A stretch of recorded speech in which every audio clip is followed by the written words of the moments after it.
টুনি পাখিটা ছিল খুবই কৌতূহলী, ছোট্ট ক্ষুদে পাখি, কিন্তু সাহসে একেবারে আকাশ ছোঁয়া। ঝোপঝাড়, পাহাড়, জলপ্রপাত সব জায়গায় সে উড়ে উড়ে ঘুরে বেড়াত।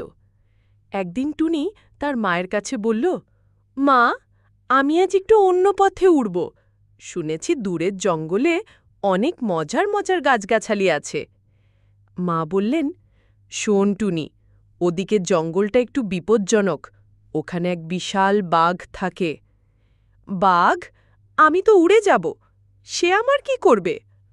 মা নিষেধ করলেন, কিন্তু টুনির কৌতূহল এতটাই বেশি ছিল যে সে মায়ের কথা না শুনে ডানা মেলে বেরিয়ে পড়ল অজানার পথে। জঙ্গল ঘন থেকে ঘনতর হচ্ছিল। টুনি এদিক ওদিক উড়ে উড়ে চারপাশ দেখছে। হঠাৎ এক জায়গায় এসে সে থমকে দাঁড়াল। একটা গুহার সামনে বিশাল এক প্রাণী শুয়ে আছে, ধবধবে হলুদ গায়ে, কালো ডোরা। মাথা উঁচিয়ে একটু তাকাতেই গর্জে উঠল সে, কে রে ওখানে? টুনির ডানা থেমে গেল। সে এক লাফে পাশের ডালে গিয়ে বসে বলল, আমি টুনি পাখি, তুমি কি বাঘ? বাঘটা চোখ কুঁচকে তাকিয়ে বলল, আমি এখানকার রাজা, তুই এখানে কি করছিস? আমি শুধু দেখতে এসেছি, ভয় পেও না, আমি তোমাকে খেতে আসিনি, মুচকি হেসে বলল টুনি।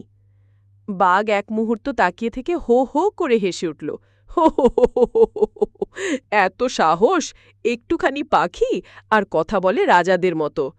টুনি মুচকি হেসে বলল, তুমি তো বড়, কিন্তু তাতে কি, বন্ধুত্ব কি গায়ের মাপ দেখে হয়? বাঘ কিছুক্ষণ চুপ করে থাকল, তারপর মুখটা একটু নরম করে বলল, বন্ধু হতে চাস? অবশ্যই। সেদিন থেকেই শুরু হলো বাঘ আর টুনির অদ্ভুত বন্ধুত্ব।